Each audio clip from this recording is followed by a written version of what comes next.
Praise the lord.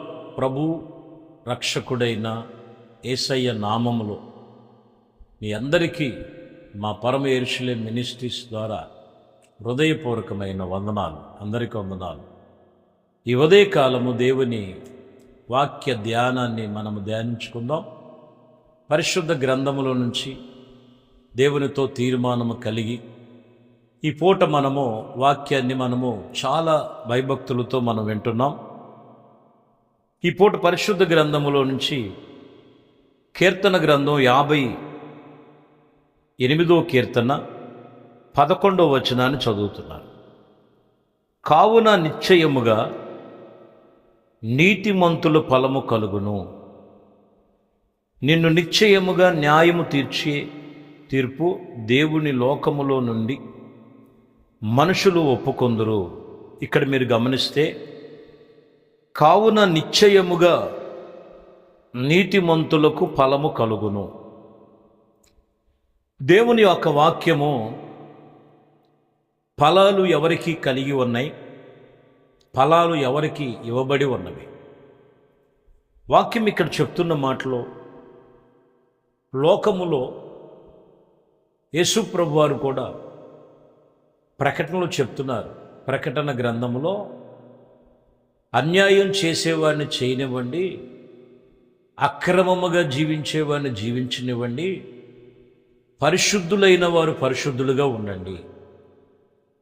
ఎందుకు ఆ మాట అన్నారంటే అన్యాయము చేసే వాటిలో ఆశీర్వాదాలు ఉండవు, అక్రమాలు దుష్టత్వములో దీవెనలు ఉండవు. ఎవరైతే యేసు ప్రభువారిని గురించి వాక్యమును తెలుసుకొని తమ పాత రోత జీవితాన్ని విడిచిపెట్టి నీతిమంతులుగా వాక్యమును బట్టి తీర్చబడతారో యేసు రక్తము చేత, వాళ్ళకి ఫలాలు మెండుగా కలుగుతాయి అని చెప్తారు. ఈరోజు నీతిమంతులకు కలిగే ఫలాలు, నీతిమంతులు ఎవరు అని అంటే లోకములో లేరు, లోకములో ఉన్నవారు కాదు. లోకములో నుంచి యేసు ప్రభువారిని తెలుసుకొని యేసు రక్తము చేత కడగబడి మారు మనసు పశ్చాత్తాపం అనేటువంటి బాప్టిసము ద్వారా దేవుని సన్నిధిలో నీతిమంతులుగా తీర్చబడి సంఘములో సహవాసములో దేవునితో నిబంధన కలిగి ప్రభుతో తీర్మానము కలిగి నడుచుకునేవారు నీతిమంతులుగా తీర్చబడతారు. కొన్ని విషయాలు మనము జ్ఞాపకం చేసుకుందాం. ఇక్కడ సామెతల గ్రంథములో జ్ఞాని అయిన సొలొమోను చెప్తారు. 8వ అధ్యాయం సామెతలు 19. మేలిమి బంగారము కంటే అపరంజము కంటే నా వలన కలుగు ఫలము మంచిది. ఇక్కడ మీరు ప్రతి విషయములో మీరు గమనించాలి. మేలిమి బంగారం ఉన్నదని, ధనమున్నదని, మాకేం పర్వాలేదు, వెళ్ళగలిగినవి కొన్ని ఉన్నవి మేము భూమి మీద వహిస్తున్నాం, అనుభవిస్తున్నాం అని అనుకుంటున్నారు. అది నీతి అనుకుంటున్నారు. కానీ ఇక్కడ మంచిది ఏమై ఉన్నదంటే దేవుడిచ్చు ఫలము అది మంచిది.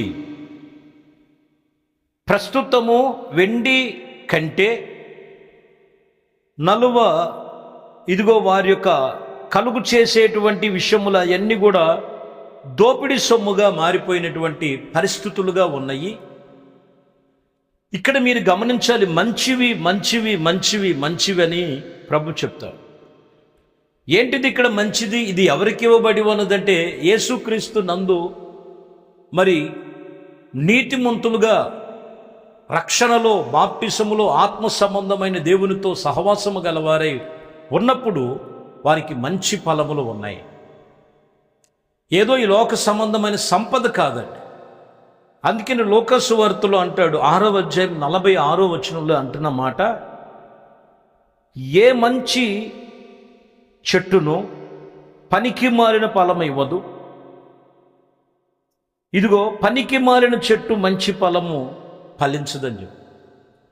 అంటే ఈ మాటలో మీరు గమనించాలి అర్థం, తమ దుష్టత్వమును మానుకోక, తమ చెడుతనమును మానుకోక, తన పాప జీవితం మానుకోక, నేను ఒక మంచివాడిని, నేను ఒక మంచితనముగా ఉన్నాను, నాకు భలే విస్తారమైనటువంటి కొన్ని పేర్లు ఉన్నాయి, ప్రఖ్యాతి ఉంది, ధనము ఉన్నది అని చెప్పుకొనటం వలన అది మంచి ఫలము కాదు. దానివలన తుదకు నష్టములు ఉన్నాయని చెప్తున్నాడు. ధనవంతుడు తనాన్ని బట్టి తనకిష్టానుసారంగా జీవించాడు. కానీ ఒక సమయం వచ్చేసింది. ఆ సమయం వచ్చినప్పుడు ఆ ధనవంతుడు నిత్య నరకాగ్నిలో పడవేయబడి ఉన్నారు. అక్కడి నుంచి అరుస్తున్నాడు, అయ్యా నాకు చిటుకుని ఏలు కొన చుక్క నీళ్లు కొరకు అలమటించిపోతున్నటువంటి పరిస్థితి.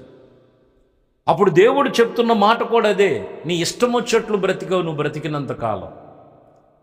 ఈరోజు మనం ఇష్టానుసారంగా బ్రతుకుతూ అన్నీ కలిగి ఉన్నది ఇదే మంచి అనుకుంటున్నారు. కాదు, ఇక్కడ అంటున్న మాట, మంచి చెట్టు పనికి మాలిన ఫలము ఇవ్వదు, పనికి మాలిన చెట్టు మంచి ఫలము ఇవ్వదు. దేవుని వాక్యం చెప్తున్న మాట.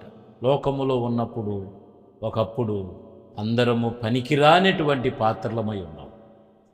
యేసుక్రీస్తుని ఎరిగి యేసుక్రీస్తుని వద్దకు వచ్చిన తర్వాత ఆయన విలువైన పాత్రగా, ఒక మంచి పాత్రగా ఆయన సారెపై ఉంచి నీతిమంతులుగా తీర్చబడి వారిలో మంచి ఫలాలు ఫలించేటువంటి గొప్పగా దేవుడు ఆయన దీవించగలిగిన వాడు. ఈరోజు నీకు కలిగినటువంటి విషయంలో చాలా జాగ్రత్తగా గమనించాలి.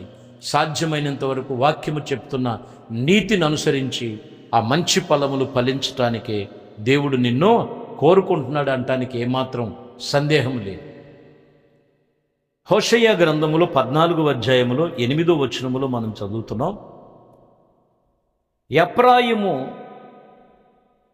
ఏమై ఉన్నాడంటే ఇక్కడ మనం చూస్తే బొమ్మలతో నీకేమి మీరు చూడండి, బొమ్మలతో నీకేమి నిమిత్తమో ఏ విషయములో కూడా నేను ఆలకించుచున్నాను. నేను ఎఫ్రాయిమును గురించి విచారణ చేయుచున్నాను. నేను సిగురు పెట్టి సరాల వృక్షము వంటి వాడను, నా వలనే నీకు ఫలమో కలుగు. చూడండి, ఇక్కడ ఎఫ్రాయిం అనేటువంటి వ్యక్తి ఉన్నాడు, కాని దానికోసం ఏదో పార్కులాడుతున్నాడు. అక్కడ చెప్తున్నటువంటి విషయములో విచారణ చేయుచున్నటువంటి ప్రతి విషయములో లోకములో విచారణ కాదు, విచారణ చేయవలసినటువంటి దేవుడు ఉన్నాడు. ఆ విచారణ చేయవలసిన చోటు ఉంటే నేను సిగురు పెట్టి సరళి వృక్షము వంటి వాడును, నా వలనే నీకు ఫలము కలుగును. ఖచ్చితంగా చెప్తున్నా, ప్రతి మనిషికి దేవుడు వలనే మనకి ఫలము కలుగును, దేవుని వలనే మనకి ఫలము కలుగును, సర్వశక్తి కలిగిన యేసుక్రీస్తు వలనే ఫలము కలుగును. లోకములో ఇంకెక్కడో విచారణ చేస్తుంటావు, ఎక్కడెక్కడో విచారణ చేస్తుంటావు. ఇదిగో నేను ఎప్పుడు ఫలించాలి, నేను ఎప్పుడు సంపాదించాలి, నేను ఎప్పుడు కూడబెట్టాలి, ఎప్పుడు గొప్పవాడైపోవాలి. వాటినన్నిటికంటే ముఖ్యముగా దేవుని వాక్యము చెప్తున్నటువంటి విషయములో ఆయనను గురించి నువ్వు తెలుసుకో. ఆయన చిగురు పెట్టే సరళి వృక్షము వంటివాడు. ప్రతి ఒక్కరూ ఆయన తెలుసుకోగలిగితే ఆయన వలనే నీకు ఫలము కలుగును. వాక్యం చెప్తున్న మాట అది. హెబ్రీయులకు రాసిన పత్రికలో 11వ అధ్యాయం 6వ వచనంలో విశ్వాస పట్టికను గురించి మాట్లాడుతూ, విశ్వాసం లేకుండా దేవునికి ఇష్టలై ఉండట అసాధ్యమని చెబుతూ, దేవుని యొద్దకు వచ్చువారు ఆయన ఉన్నాడని, తమను వెతుకు వారికి ఫలములు దయచేయువాడని నమ్మవలను కదా. ఖచ్చితంగా ఆయన యొద్దకు వచ్చువారు ఆయన ఉన్నాడని నమ్మాలి. వాక్యముతో మాట్లాడుతున్నాడు దేవుడని నమ్మాలి నువ్వు. ఆ వాక్యము చేత నిన్ను ఏం సరిచేయమన్నాడు, ఏం సమకూర్చుకోమన్నాడు, దేనికి సిద్ధపడమన్నాడు, ఏది విడిచిపెట్టమన్నాడు, నువ్వు వాక్యాన్ని గ్రహించాలి. సిద్ధపడాల్సిన చోట మనం సిద్ధపడాలి, విడిచిపెట్టాల్సిన విడిచిపెట్టాలి. అదే అక్కడ అంటాడు, ఏమంటున్నాడు, ఆయన యొద్దకు వచ్చువారు ఆయన ఉన్నారని, ఆయన వెతుకు వారికి తమ ఫలములు దయచేస్తాడు. ఎప్పుడు ఫలం అంటే ఆయన వెతకాలి, ఆయన వలనే.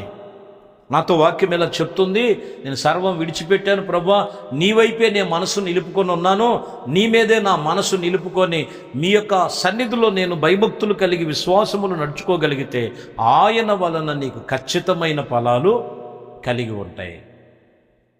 నిలుపుకోవలసిన గురి దేవుడి మీద నిలుపుకోక ఎన్నో వాళ్ళు థాట్లు ఉంటాయి, ఎన్నో ఆలోచనలు లోక సంబంధమైనవి.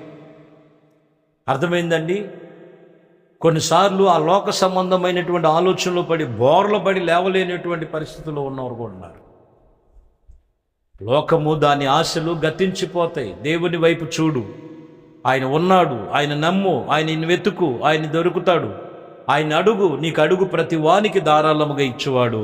ఆయన పేరు నజరేయుడైన యేసుక్రీస్తు. మలాకీ గ్రంథములో 2వ అధ్యాయం 2వ వచనములో మనం చదువుతున్నాం. 2వ అధ్యాయం 2వ వచనములో చదువుతున్నటువంటి మాటలో చూస్తే, సైన్యములకు అధిపతియగు యెహోవా సెలవిచ్చినదేమనగా, మీరు ఆయన ఆజ్ఞలను ఆలకింపకయు నా నామమును గణపరచుకున్నట్లు మనవపూర్వకముగాను దానిని ఆలోచన చెయ్యక ఉండిన ఎడల నేను మిమ్మల్ని మీ మీదకు శాపము తెప్పించదను, మీకు కలిగిన ఆశీర్వాద ఫలమును శపింతును. ఏమవుతుందో చూడండి. శాపాలు ఎందుకు వస్తున్నాయి? వాళ్ళకి కలిగిన ఆశీర్వాదం దూరం అయిపోవటానికి గల కారణం ఏంటి? ఇక్కడ మీరు గమనించినట్లయితే, ఇదిగో ఆయన ఆజ్ఞలను, ఆయన నామమును గణపరచుచు మనసు పూర్వకంగా ఇదిగో దానిని లోపరుచుకొని ఉండవలను. నేను మీ మీదకి ఇదిగో అనేకమైనటువంటి విషయములు ఎందుకని శాపములు చేస్తున్నాయి మీరు గమనించాలి. యెహోవా మిమ్మల్ని గురించి ఆజ్ఞ ఇచ్చినప్పుడు ఆలకించిపోతున్నారు. నా నామమును గణపరచట్లేదు. ఆయన నామమును హృదయపూర్వకంగా పూర్ణ మనసుతో అంగీకరించలేకపోతున్నారు. శాపానికి గల కారణం, ఆశీర్వాదానికి బదులుగా ఇదిగో కొన్ని శపితమైనటువంటి పరిస్థితులు రావటానికి గల కారణం ఏంటంటే, దేవుడు నిన్ను, ఆయన ఆజ్ఞ ఏంటంటే, వాక్యం చేత నిన్ను నీతిమంతుడిగా చేసుకో, నీతిమంతుడిగా తీర్చుకో, బలహీనతలు విడిచిపెట్టు. చేసిన బలహీనతలు చేయడం వలన నీకు నష్టం కలుగుతుందని ప్రభు వాక్యం అదే చెప్పేది. ఆయన ఆజ్ఞ అంటే అదేనండి. ఆయన ఆజ్ఞ అంటే ఏంటి? వాక్యం చెబుతున్న మాట అది. నీలో ఉన్న బలహీనత, నీవు దేనికి బానిస అయిపోయావు? దేనికి? పాపానికి బానిస అయిపోయావా? వ్యసనానికి బానిస అయిపోయావా? లోకానికి బానిస అయిపోయావా? శరీరేచ్ఛలో పడిపోయావా? దేనికి మత్తులైపోయి ఉన్నావు? వాటి నుంచి మీరు విడిచిపెట్టి దేవునికి లోబడి ఉండటమే ఇదే దేవుడిచ్చిన ఆజ్ఞ. ఇది గైకొనక, ఇది వినక, హృదయపూర్వకంగా చెయ్యక, దేవునికి లోబడకపోతే వారి శాపములు ఆశీర్వదించబడిందంతా కూడా శపితముగా మారిపోతుంది. కాబట్టి ఈరోజు వాక్యం చెప్తున్న మాట, నిన్ను నీతిమంతులుగా చేస్తే, ప్రభు చెప్తున్న మాట, నువ్వు నీతిమంతులుగా తీర్చబడి ఫలాలు ఫలించటానికి దేవుడు పిలుస్తున్నాడు. నీతిమంతులకు కలుగు ఫలముల గురించి మాట్లాడుతూ, ఆ నీతిని అనుసరించు. దేవుడు ఖచ్చితముగా నిన్ను అన్ని విషయాల్లో కూడా ఆయన ఒక ఫలభరితముగా నిన్ను మార్చి, ఆయన కృపలోనికి నిన్ను ఆశీర్వాదముగా చేర్చి, ఆయన హక్కులు ఉన్నాయన్నీ కూడా నువ్వు పొందుకునేటట్లుగా దేవుడు సన్నిధిలో నువ్వు తీర్మానం చేయి. నువ్వు నీతిగా ఉన్నావా? యథార్థముగా ఉన్నావా? దేవుని గణపరుస్తున్నావా? ప్రార్థన యందు పట్టుదల కలిగి ఉన్నావా?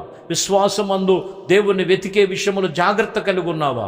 వాటి విషయములు జాగ్రత్త కలిగి ఉండు. అట్టి విషయములు దేవుడు నీతిమంతులకు కలిగే ఫలాలు గొప్పగా ఉంచాడు.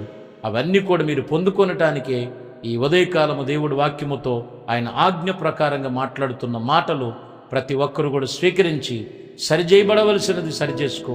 దేవుడు నిన్ను అన్ని విషయాల్లో ఒక మంచి ఫలముగా ఫలించి నిన్ను, నీ కుటుంబాన్ని ఆశీర్వదించునుగాక. ఆమేన్. ప్రార్థన చేద్దాం. మహాపరిశుద్ధుడా, ప్రేమ స్వరూపి, దయగలిగిన మా ప్రభువా, మీకు స్తోత్రములు. ఈ దయా సంకల్పమును బట్టి ఇంతవరకు వాక్యం విని ఎవరు ఇంకా నీతిమంతులుగా తీర్చబడలేదు, పాపమనే మురికిలోను, వ్యసనమనే మురికిలోను, శరీర సంబంధమైన మురికిలోను, వేషధారుల వలె లోకములు బలహీనతలుగా ఉన్నారు. దానివలన శాపాలు ఉన్నాయని ఆ శాపమును తొలగించి యేసుక్రీస్తు రక్తము చేత నీతిమంతులుగా, యేసు రక్తము ప్రతి పాపము నుండి పవిత్రులుగా, నీతిమంతులుగా చేసి మీ రక్తము చేత శుద్ధీకరించి ప్రతి బిడ్డనునైన వాక్యం విని ప్రార్థన చేస్తున్న వారి కుటుంబాలను మీరు అధికముగా ఇంకను మీరు ఆశీర్వదించి ఒక మంచి ఫలము ఫలించేటువంటి వారుగా ఆయుత్తుపరిచి బలపరిచి సహాయం దయచేయమని, సర్వ మహిమ ఘనత ప్రభావాలు మీకే పొందుకోమని యేసుక్రీస్తు పరిశుద్ధ నామములో ప్రార్థించి వేడుకొనుచున్నాము తండ్రి. ఆమేన్, ఆమేన్. దేవుడు మిమ్మల్ని దీవించునుగాక. ఆమేన్. దేవునితో వచ్చిన పరిశుద్ధ